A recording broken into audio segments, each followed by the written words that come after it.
মাংস আর মিষ্টি এই দুইটা খাবারের নাম শুনলেই অনেক মানুষ ভয় পেয়ে যান। কেউ বলেন মাংস খেলে প্রেশার বাড়ে, কেউ বলেন মিষ্টি খেলে ডায়াবেটিস। এই ভয় থেকে অনেকেই নিজের সবচেয়ে পছন্দের খাবারগুলো বাদ দিয়ে দেন।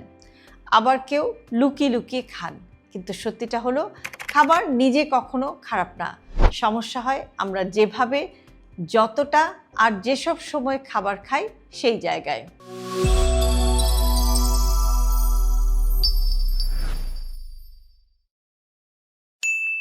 আজকে ভিডিওটা খুবই ইন্টারেস্টিং এবং খুবই গুরুত্বপূর্ণ, তাই ভিডিওটি শেষ পর্যন্ত দেখার চেষ্টা করুন, কেননা শেষে হয়তো আপনি আপনার সমস্যার একটি সুন্দর সমাধান পেয়ে যেতে পারেন।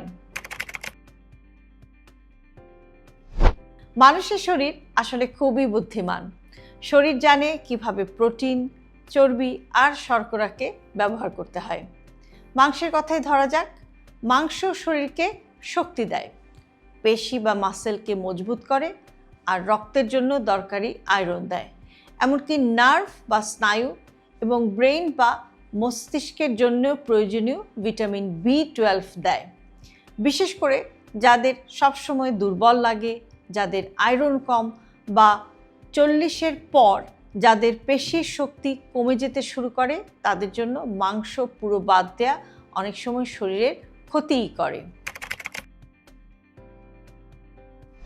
সমস্যাটা শুরু হয় যখন মাংস প্রতিদিন বড় বড় পরিমাণে খুব তেলে ভেজে অথবা প্রসেসড অবস্থায় খাওয়া হয়। প্রতিদিন বিরিয়ানি, কাবাব, ভাজা মাংস এই জাতীয় খাবারের অভ্যাস কিন্তু শরীরের ওপর একটা বাড়তি চাপ ফেলে।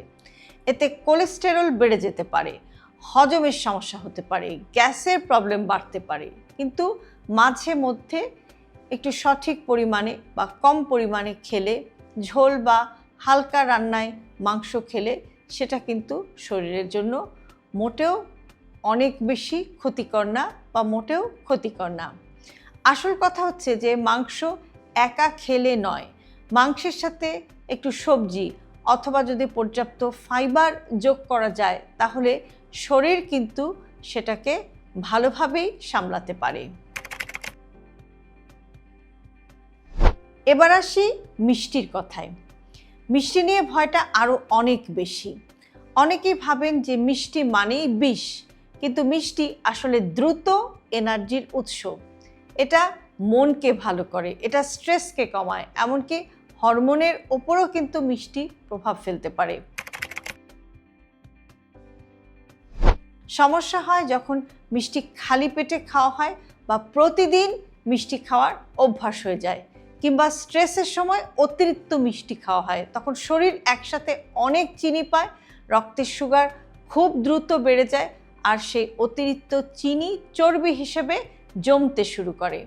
কিন্তু খাবারের শেষে খুব সামান্য পরিমাণে মিষ্টি, এবং সেটা প্রতিদিন না হয়ে 2-3 দিন পরে একদিন হতে পারে, এরকম যদি অল্প পরিমাণে একটু খাওয়া যায়, তাহলে শরীর সাধারণত সেটাকে সামলে নিতে পারে।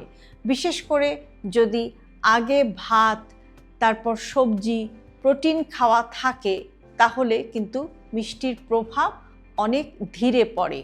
এখানেই পার্থক্যটা তৈরি হয়। মিষ্টি খাচ্ছেন কিনা তার চেয়ে বেশি গুরুত্বপূর্ণ বিষয় সেটা হলো যে মিষ্টিকে আপনি কখন আর কিভাবে খাচ্ছেন। আরেকটা খুবই গুরুত্বপূর্ণ বিষয় সেটা হচ্ছে যে সময়। দুপুরে শরীর সবচাইতে বেশি সক্রিয় থাকে, এ সময় মাংস বা ভারী খাবার খেলে শরীর সেটাকে ব্যবহার করতে পারে। কিন্তু রাতে একই খাবার খেলে যখন মেটাবলিজম ধীর হয়ে যায়, তখন কিন্তু সমস্যাটা বেড়ে যায়। ঠিক একইভাবে গভীর রাতে মিষ্টি খেলে সেটা শরীর আর ব্যবহার করতে পারে না, বরং সেটা সে জমিয়ে রাখে। হাঁটা বা হালকা চলাফেরার কথা এখানে না বললেই নয়।